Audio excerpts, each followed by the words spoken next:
Hey, everybody, it's me, Jonathan Millard, the voice of the Vale, and welcome to the Big Hype Podcast, brought to you exclusively by Hype Energy Drinks. And protect yourself at all time wearing Bravos boxing gloves. And please, please, please support our charity of choice, Boxers in Need, just £12 a month. Follow the links in the bio. But joining me today, my very special guest, all the way from Portsmouth, Mr. Lucas Ballingall. How you doing, Lucas? Hello, mate. How you doing? Yeah, I'm all good, thanks. I've got to say, I'm loving the new look. And probably because I haven't seen you for a little while. Last time I saw you, you had messy hair and everything else, and you've got a stylish new look, and you look like Triple H now. I thought I'd add to it and look more harder for a boxer. I think I look more intimidating now with a bald head and a beard. So I think you do. But you're tracking well. Everything's good with you, and life is sweet from what you told me earlier. Yeah, life's good. Just back in the gym now. Obviously my last fight, like about a month ago now. Just hoping to get another big fight. I'm sure something will come in. But before we get to up to date with where we are in the career and what's coming next and what we're going to do afterwards, etc., just ask you the same question I ask everyone, which is why, or how and why did you get involved in boxing? Well, I got involved in boxing because I've got an older brother, and my dad was always a massive boxing fan, and my brother got in the gym at a young age, and then I just followed suit and got in the gym when I was old enough as well. So I think it was always going to be a thing. As soon as we were old enough to walk, me and my brother had a pair of boxing gloves on. So my dad loved boxing. He had a few amateur fights, but never took it further. And then when he had some boys, and it was a no-brainer to get us involved. Okay, but it wasn't. My brother was always destined to be a boxer, but for me, it wasn't till I was always in and around the gym. But it wasn't till I was about 10 years old where me and my dad, like, I was in the gym, and he used to just like leave us in there for like, sessions and stuff, and I'd start joining in. And he came in one day, and I was sparring, and he was like, wow, you actually got something here. So that's when, by the age of 10, I was like, okay, you're going to box. And then, so it went from there, really. Yeah, good stuff. So you started off, in the amateurs section, and how did you find the amateurs? Do you remember your record from being in the amateurs? My record, I had about 31-21. So, like, it wasn't a great record. To be honest, like every amateur will say they've been robbed and stuff like that, like numerous times and stuff. But I all my defeats were close fights. I fought a few like good fighters who went on. Like I fought like people like Sonny Edwards and stuff when I was a kid. Yeah. In the championships and stuff. To be honest with you, when I was like 16, 17, I had like 4 back-to-back amateur losses where I went to Essex and fought on these little shows, back to 4 different like Essex club shows, and got stitched up on decisions on the little like working man clubs and stuff like that. And then, but obviously my dad is a professional coach and manager, and I was always involved in pro boxing by the age of like 14, 15, always training along the pros and in the pro gym and stuff. So how amateur boxing is, unless you're there on Team GB and stuff like that, like a lot of politics involved in amateur boxing just as much as there is in pros, but the plan was always to turn pro when I turned 18. Okay. So I had one senior fight. I won my last fight, my senior fight, and then I turned pro. And that was always the plan. So I turned pro nice and young at 18. I looked about 12, and I was actually a featherweight when I turned pro as well. So a lot of things has changed. So I know you say, I'm going to say it doesn't matter about the record. I think sometimes at amateur level, it's there are, it's a learning, it's apprenticeship, it's whatever you want to call it. But you took that opportunity to learn, and does that sound fair? Because you say you name dropped a couple of people there. I was like, the Sonny Edwards, and that's the thing with amateur boxing. Like, it is all about experience at the end of the day. Like, it's get that experience for when you do eventually want to turn pro. Obviously, I could have easily been on the right side of a couple of decisions, end up boxing for England, and it could have been all different. But I got to a certain age, like, well, it's not happening for me. The thing is, when you're from Portsmouth as well, it's not a big boxing town. You're not from these big clubs. If it's a close fight, you're not going to get the decision. When you're fighting these big clubs from like in London, up north and stuff, we don't get many national champions in Portsmouth. Like that's one of the reasons, to be honest. You get the odd one comes through and smashes it all, and it's great. But so yeah, by 15, 16, it was like when I was 15, 16, I was sparring my dad's pros at that age and holding my own with them. So it was always when you turn 18, that's always the plans. And that's it. I had one senior fight, and then I turned over. You mentioned the change, obviously the changing gyms and going from amateur to pro. Is for you, was there much of a difference that you had to adjust to, or was it you actually probably struggled more with the amateurs because you were doing the pro stuff already? I don't know which one was easier for you, I guess is the word. I mean, to be honest, between the ages of 11 and 13, I just used to get in the amateur fights and just throw loads of shots and hope for the best, really. But when I was about 15, 16, started working with, training alongside the pros, amateur boxing wasn't suited for me. The 3 rounds, the 2-minute rounds, and then eventually the 3-3, it's not long enough. I think pro boxing was definitely suited for me. If it wasn't, I wouldn't have turned over at 18. The thing is, when I was 18 as a featherweight, I was beating men up. At 17, I was beating men up. So it was always the fact that turnover. It's hard to turn over when you're not signed with a big promoter, but when you've got the age on your side, you can take your time and progress that way. And that's what we done. And I turned pro at featherweight, and I was looking good. Won for my first 12 fights or something like that. 13 fights. Yeah, 13 fights. 13 fights. But then I started slowly going up the weight categories. You can see. I'm looking at your box record. You started at 129. It was your weight there, and you kind of went up a little bit, up 10, and then back down, and then back up, and then back down, and then back up. It's a bit of a yo-yo. Did you find fighting at different weights then challenging? Did you find that, or was it just as your body developed, you were like, I'm more naturally now at this weight. I'm more naturally. I've got more muscle, got more. Yeah, that's it. When I was 18, I was a little boy, and if you looked at pictures of me at 18, you completely understand why I'm saying that. But I didn't fight like a little boy, but I definitely looked like a little boy. And I remember I fought same day weigh-in on my debut. I went and had a full-on breakfast, same day weigh-in, and I was still like 9 stone 1 or something like that. Easy. I trained and I ate healthy, but I didn't have to watch what I was eating and stuff like that. And then after a while, it was like, I'm not going to make 9 stone. It'd be 9'4". But then obviously when you're fighting journeyman, sometimes you have to fight at whatever weight they can make. If I was fighting at 9 stone 4, but my opponent was going to come in at 9'7", obviously I'm not going to come in at 9'4". So especially the same day thing. So the yo-yo of weights at that point was just because it's whatever my fight was made at with my opponent. Well, I can get an opponent at. So, and then it wasn't till really. So I was going to fight for my first title, Southern Area title, when I was 19 at featherweight.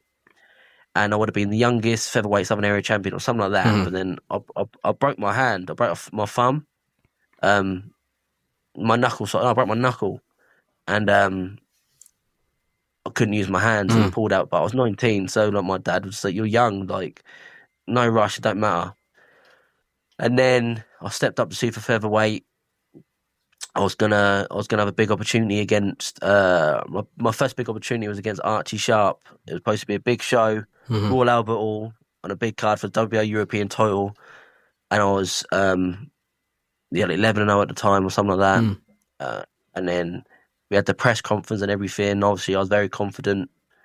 And then about 2-3 weeks before the fight, he pulled out with an injury. I found out through Twitter. Frank Warren tagged me in something saying he's pulled out, but Lucas Ballingall will still be on the card. Wow. Obviously, I was gutted. I was gutted, the biggest fight of my career, but they kept me on the card at first. So I thought, it's fine. I can still show what I'm about and hopefully get the fight remade or whatever. And then about 10 days before the show, maybe 2 weeks, got a message saying, they've pulled me off the show completely. All that hard work, I was absolutely devastated. My big opportunity I've been waiting for, but lucky for me at the time, my brother was headlining a show, defending his title. Yeah. So he had a bit of power to be. He managed to get me on the show on his undercard, basically, with like 10 days' notice. But the difference was, it was crazy that I was fighting for the WBO European title live on, would have been like BT Sport at the time, or whatever. Yeah. And a Royal Albert Hall at a fight what could change my career. To 10 days, like a couple of weeks later, I ended up fighting my brother's undercard. I had to try and sell tickets quickly. I was getting paid a purse beforehand. I had to try and sell some tickets to pay for my opponent. So obviously, I wouldn't earn no money from it. They made me a float. So I had my gloves on at 5:30. Oh. Didn't end up fighting. Yeah, and they went, yeah. At first, I wasn't supposed to be a float. I had my gloves on, and I was like, yeah, you're going to be a float now. When there's a space, we'll put you on. I didn't. My brother fought at about 10:30. And I had my gloves on from 5:30, and I fought after the main event. After my brother won, I jumped in the ring and fought a 4-rounder against a journeyman. And it's just mad how boxing works. That, like, I remember, obviously, my brother was in a big fight, so I was stood in the corner of the hall, watching the boxing for 3 minutes and doing 1 minute pads in between the rounds. Yeah. That was what I was doing for the whole fight. And as soon as he won, literally, they went, jump in. And my brother's getting interviewed on the side of the ring, and I'm in the ring fighting. Like, it's crazy, but... that was when I was like, wow, that this sport is hard. And then I've had a lot of opportunities of that fall through over the years. But the thing is, my brother is always been a welterweight. And he was like, yeah, like I used to carry a lot of weight, especially when I started getting a bit older, like in the 20s and stuff. And he was like, yeah, like, you're going to be a welterweight. And then I always be, no, I can still make super featherweight, I can still make lightweight, I can still make... and you always trying to fight the scales to say you can still make them weights. And that's what I was doing for a long time. Yeah. And I was underperforming probably a lot of the time because I was, I can still make weight, still make the weight. But it's one thing making the weight, but performing at the weight is obviously two completely different things. Yeah. And it wasn't till I was at lightweight. I was undefeated at this point, and I couldn't get a fight. It was COVID. It was COVID time, so I couldn't get a fight. I went with a big promoter, so I wasn't fighting. This was you. I offered to go out, going abroad, so I offered to go to Belarus to fight out there. I was like, it's no favourites, 50-50, But it was like, wow, it's a bit Belarus right next to Russia, innit? Like, and it was, but no, everyone's fair, the judging's fair, and all this stuff. And so we took it. On paper, the guy, 5 fights, 4 wins, 4 knockouts, something like that. So he's heavy-handed lad, but I'm not very experienced. But then they built it as Cold Wars, so they made it a race thing and a war thing straight away. Which, looking back, is like, wow, like, obviously the judges ain't going to favour us, are they? If there's local judges, and we went out there. Wow. I fought this lad from Dagestan, and but it was weird. They had English. Who did they have? They had two English commentators on it because it was getting streamed back home. Okay. And I want to say it was like, I can't remember who it is. Maybe like Barry. It might be like Spencer. It might Spencer be like Spencer Oliver Fearon or Barry Jones or someone like that. No, I think it was Spencer Fearon and maybe Andy. Andy Clark. Andy Clark. I'm pretty sure it was them two. Probably. And they had me to cruise in the fight, just outboxing this lad. Yeah. Went 8 rounds, and then they gave him the decision, like, on all 3 scorecards, quite wide as well, really. Well, I've got the scores in front of me. Yeah, 74, 75, 75, 78, 74, 78. So and like they were saying in commentators, like, this lad needs a knockout to get the win and all this stuff, and then obviously I'm in his hometown, so it wasn't. I got stitched up, but to be honest, like, I wasn't getting opportunities before that. No. Like that, the one I said about the Archie Sharp fight, like, he was injured. He was injured apparently, but we thought that they just didn't fancy the fight because I was undefeated. But obviously I only fought journeyman at this point. Yeah. But I've been around all the gyms, sparring the best lads, and always having, like, holding my own. And I think things got back saying that, like, he can fight, and, like, he ain't just fought bumped. He can actually fight, and we didn't even find out what injury it was, but that fight fell through, and it was hard. I never really got the opportunities like that, and then it went till I lost that fight. I thought I probably should never have lost. I won that fight every day of the week, but we come back to England, And at that point, it was like, yeah, I'm too big for lightweight now. I'm too big for lightweight. But basically, I was mandatory to fight for the English title at lightweight for over a year. Yeah. And the champion was injured or something like that, so he didn't have to fight me, and it was over. I was mandatory for a long time. And then it was mad how it works. I went to Russia and lost, and then all of a sudden, the champion is fit to fight me now. Convenient. That was Myron Mills, yeah. But the team was like you can't really make lightweight anymore. Like, yeah, but I was like, okay. I've been waiting. Yeah. I've been waiting for my shot. I've been waiting for my shot for like over a year now. So we got like good nutritionists on board. Had all the team, got all the tests and stuff. But basically, all the tests basically said on paper like you shouldn't be fine at lightweight. Basically, on a bit of paper. But we was like, well, we're going to do it as safely and as good as we can. Yeah.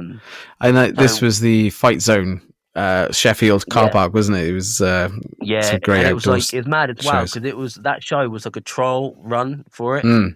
Like when they first started doing the outdoor stuff, I think they'd done like a car one when they were sat in cars, but before that, this was the first one with actual crowds. I think it was Leeton did one of the cars. Was it a Leeton's show? Or was it? Yeah, no, I think Fight Zone might have done something like that as well. Yeah. But this was the first one with an actual crowd. Outdoors, it was in like a car park. But basically, it was hard to make weight anyway. Put it that way, very hard to make weight.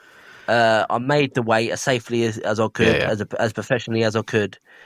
But from the first bout, I wasn't there. My reactions wasn't there.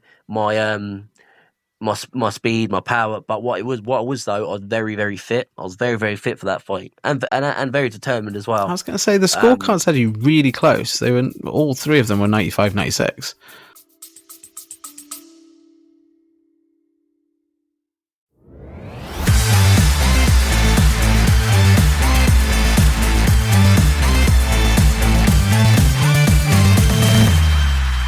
Big Hype Podcast, sponsored by Hype Energy Drinks.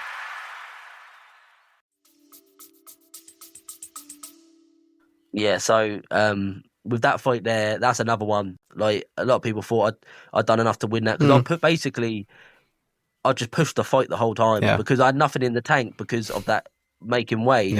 All I could do is just come forward and just keep roughing him up and throw. That fight again, that's the one what a lot of people thought I won the fight. But obviously I was an away fighter against the champion. Yeah. Don't get me wrong, I'm not going to shout that was a robbery or anything, but I think you have to snatch it off the champion, and I think I could have that night that could have easily gone my way anyway. There was saying never leave it to the judges, and that's obviously I think that what you're saying there is shouldn't have left it to the judges. Perhaps should have tried a game, finished early. That's it. And that's it. And it's and that was another one. Yeah. But we went back went back after the win. After the loss. Sorry, we did lose that one, and then we went back onto the road a little bit. Picked up another win. That was out in Italy. Yeah. And then we were back into York Hall, into the York Hall. Then after one in South Sea down on the pier. Yeah. So I had two back-to-back wins. I just fought a guy out in Italy. Got a quick win there in like 20-something seconds, and then I fought a tough Russian lad. His first fight in England, it was like 8-8 or 8-9, something like that, half and half record. First time he fought in England, so we didn't know what it was going to be about. Just outboxed him quite comfortably, and then that ended up going on the road, and he had ended up having like another 100 fights in England after that. Never got stopped, tough lad. And then and then what was the fight after that? Was that when I won the English title? That's when we're at Boy Jones Jr. York Hall for the English Super Lightweight Championship, and obviously unanimous decision on that one for you. And I think that was the night I announced to you as well. So for me, that was it was a great fight. It was. Yeah. So absolutely bad. No offense to the poor boy. We like him, but I think he won every round. That's a mad one, really. That was a mad one because we got offered that English title fight against Boy Jones. But the thing about Boy Jones, I've known about Boy Jones because he turned pro around the same time I did. He was young as well. But the mad thing is, this is mad that when I was about 2-0, maybe 3-0, something like that. I was in a gym sparring. And then one of the coaches in the gym was like, wow, like, I didn't realise how good you are to me and my team and stuff, and basically they put us in contact. Basically said to Frank Warren that you should sign this lad. So I went down for a meeting in Frank Warren offices and stuff, and we had a meeting with the team, Queensbury team, and I was like, yeah, Lucas, we want to sign you. All the fight deals and all this stuff. With the debate, I'm like, wow, yeah, telling me the deals and everything. When my first fight would be, anyway. Shook hands, everything. I was like, yeah, we'll send the contract out, blah blah blah. We didn't hear anything back for a few weeks. My dad was chasing it up, didn't hear anything back. There was ghosting us. It was really weird. They invited us down in the day to sign and promised they was going to sign us and stuff, which is mad. And then found out a few weeks later, then they ended up signing Boy Jones instead. Oh, okay. Yeah, so Boy Jones was one of the signings. They said we end up signing. Basically, they said oh, sorry, but we end up signing a couple other featherweights instead. Okay. And one of them was Boy Jones. Okay. And that's when he started his career with them and stuff. So I've always thought if I fought him, there was a grudge there. There was a grudge there. Okay. Yeah, kind of he wouldn't know anything about this. He wouldn't know anything about it. But for me, I watched his fights early on his fights in Queensbury, and and he was knocking his lads out, and I was thinking, that should be me. But anyway, so when I got that fight, I just completely schooled him, to be honest. It was a one-sided fight. I just outboxed him. I didn't need to do anything more. What I was doing it was an easy night's work, and it was a good boxing masterclass, to be honest. Finally picked up the title, a title that long-weighted title, really, the amount of time, how many fights and letdowns I had, I finally got that English title. So that was a great moment in my career. And then started going up after that. We did. We had one defence of the English against Billy Pickles, and then obviously you moved into the IBF European welter. Yeah. So another one about that Billy Pickles one. Go on. So basically, when I won that English title, we thought, we're above English. It's a great title, glad I won it, but we want to move on to something bigger. So we wanted to vacate and move on. Yeah. But we wouldn't get offered anything for ages. So we was like, wow, we might as well defend the English title to push us in a better position for a bigger fight. So so I won my title on a TM14 show with John, and he wanted to work with us again, and I was like, can you bring a show to Portsmouth for me? If I'm going to defend the English title, I want to defend it in Portsmouth. He was like, yeah, we can do that. And it was great. So I got all my teammates on the undercard. So it was a good show up in Portsmouth, me defending my title at home, got all my teammates on the undercard. So it was a great show. But we needed to find an opponent, and then they offered us Billy Pickles. But the thing about Billy Pickles, when my brother was a kid, he got to the national finals of the championships. And he came up against Billy Pickles, and my brother scored Billy Pickles for 3 rounds. And when I say robbery, this was an actual genuine amateur robbery. Billy Pickles got the decision, which was crazy. If you watched the fight back, my brother just pinged his head off for 3 rounds, and they gave Billy Pickles the decision. So when they offered us that fight, that's like, wow, I can avenge my brother's defeat. He cost my brother a national title. Not his fault, it's the judges, but my brother should have been a national champion that night. So when I fought Billy Pickles, and ended up stopping him in 8. You took the revenge for your brother. Yeah. But that was a good one as well. It was a good defense. He was undefeated at the time, I think 13-0 or something like that. So I took an undefeated record, stopped him in 8, and then I vacated straight after that because I wanted to push on. Yeah, that's fair enough. So because there was a 10-month gap between the win and then obviously the defense. So then obviously that left you thing, but that still left you. It still had another 10-month wait before you got the IBF talk. I mean, yeah, honestly, it was. I was fighting it once a year at one point. It was terrible. Yeah. No fault of my own. I'm always in the gym, training, and fights get offered. I've had carrots dangled in front of me and then pulled away. Honestly, some of the fights I've been offered, what fell through, are terrible. Most people would retire and give up. But I'm so mentally strong. I just stuck by it, stuck to it, and my luck started changing. Yeah, I got the English title fight. I won it, defended it, and then at that point, that was another thing where I could make super lightweight, but I was still growing. Yeah. And I wasn't making it. Wow. A lot better than I was making lightweight, obviously, but still, like, I should have, like, I stepped up. So that's why I vacated the English title and stepped up and got the opportunity to fight for the IBF European. Yeah, and more recently, obviously, we've had one fight out. That was on the Ben Whittaker show, the Sam Egginton card, wasn't it? Yeah. That was the one in Birmingham, wasn't it? Yeah. So So I stepped up to welterweight, and I fought Casey Benjamin, who's a credible opponent for the IBF European at welterweight, and I just stepped up to welterweight. He was at welterweight for the majority of his career, and then he stepped down and fought. Dalton Smith had a good fight. Yeah. Fought Sean McCone had a good fight, and then stepped back up to fight me at welterweight. And I was an underdog. I was an away fighter. I was 3-1 in the bookies. Like, I was an underdog, a big underdog against Casey Benjamin, and I went out there and beat him. Wanted him more, outworked him. I was winning quite comfortably till the last round, where I went over. I got dropped in the last round, where I was just so knackered. It was more being tired than anything.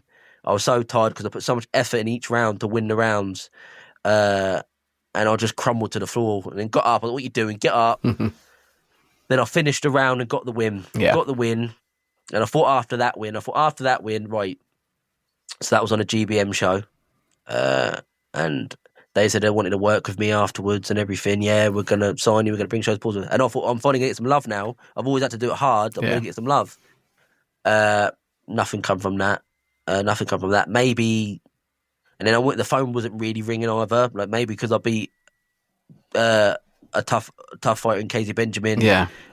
But still not on a big, at the time GBM went on DAZN then GBM, so it was still like a YouTube thing, whatever. So, and I still wasn't getting opportunities.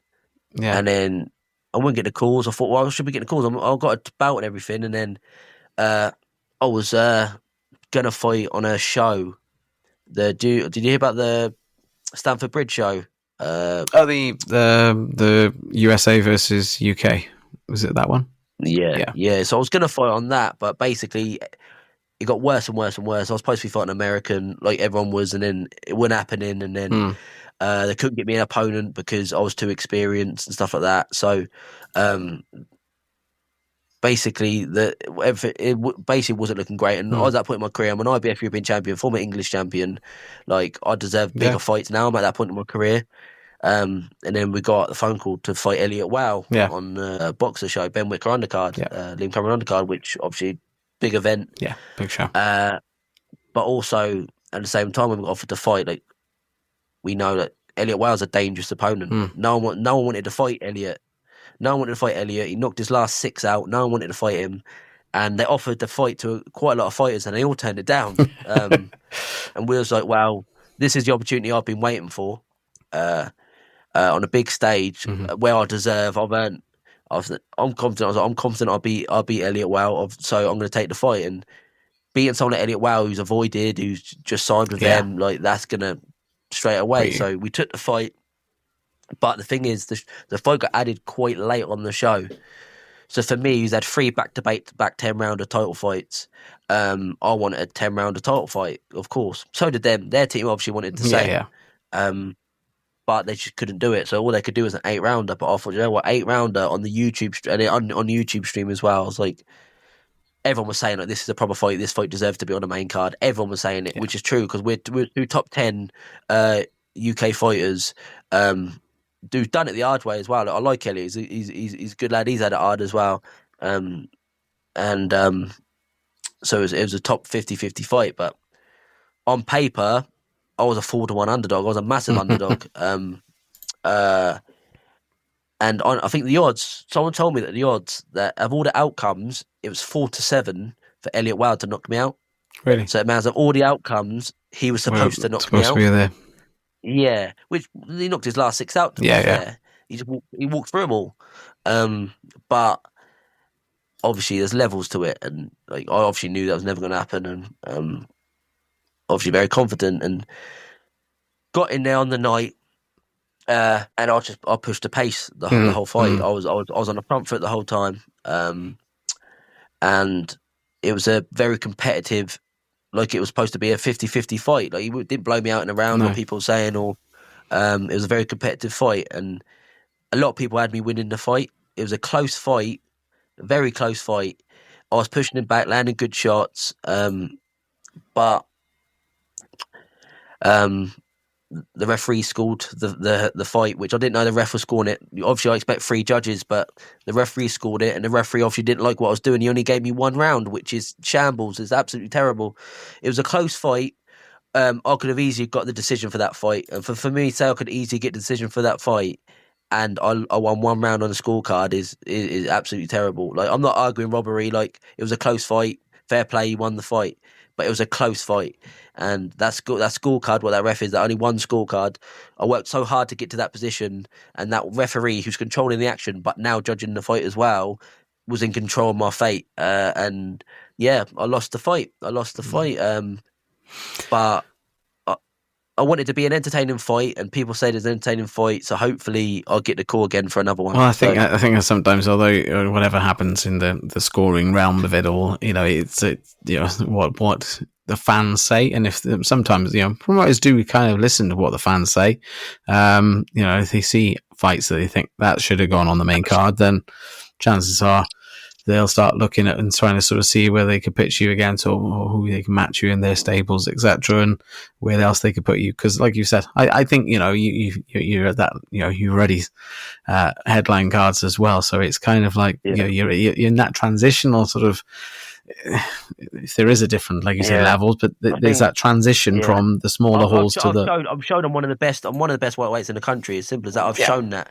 He was avoided. He was number 6 in the country. I was number 10, I think. But I showed that was compared to fight. Could have gone either way. So I'm up there. I'm up there, and so now I just need the opportunity now.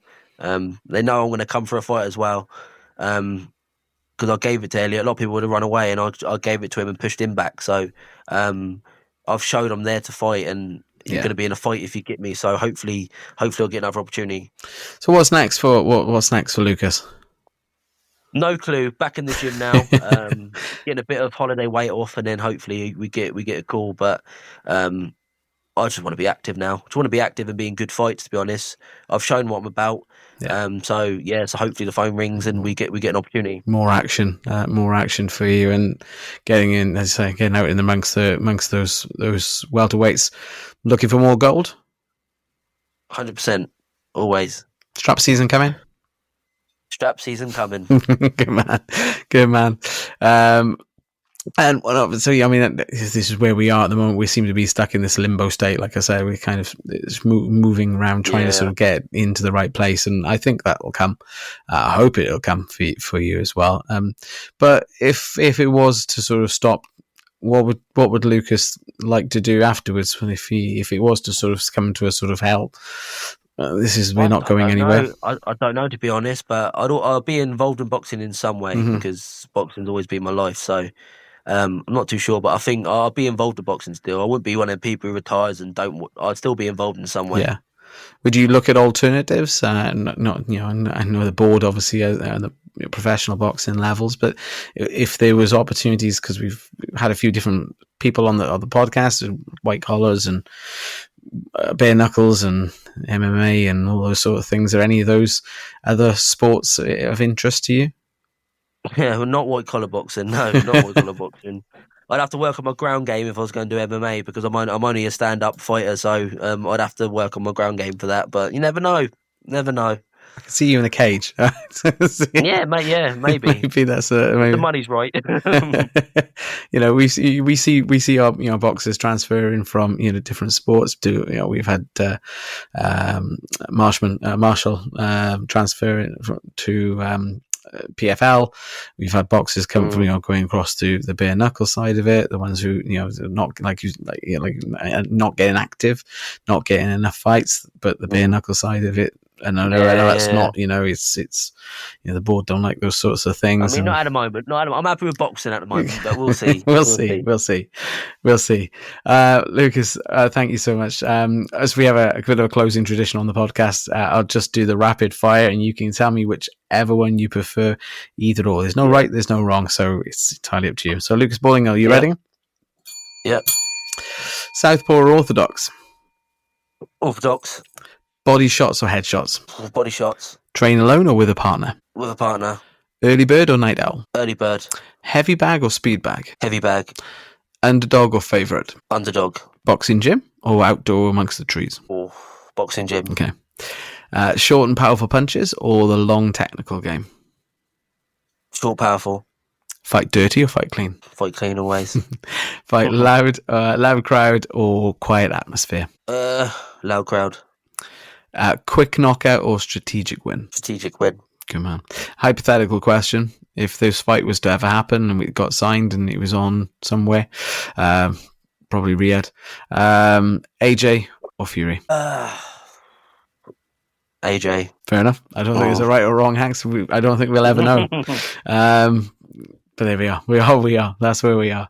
Lucas, how do people get involved? How do they follow your story? How do they get involved if they wanted to support you? Follow me on Instagram, Lucas Ballingall 1. I'm always on Instagram updating. So yeah, follow me on Instagram and stay tuned. I'm sure there's going to be some fight news coming soon. Fingers crossed. I'm looking forward to seeing you fight on bigger cards, bigger shows, bigger titles, and I don't know why these people aren't signing you, to be honest with you, because you're an amazing person, amazing boxer, so amazing person as well. So, Lucas, thank you so much for coming on the Big Hype podcast. We wish you every success in the future, but until then, we'll see you again soon. Cheers, mate. All right, take care. Bye. Hey, I hope you've enjoyed this podcast. Please don't forget to subscribe and like this and follow this on all of the platforms that you're following your podcasts on, and keep it locked in for every Tuesday. We'll be launching a new podcast. So keep it on the Big Hype podcast.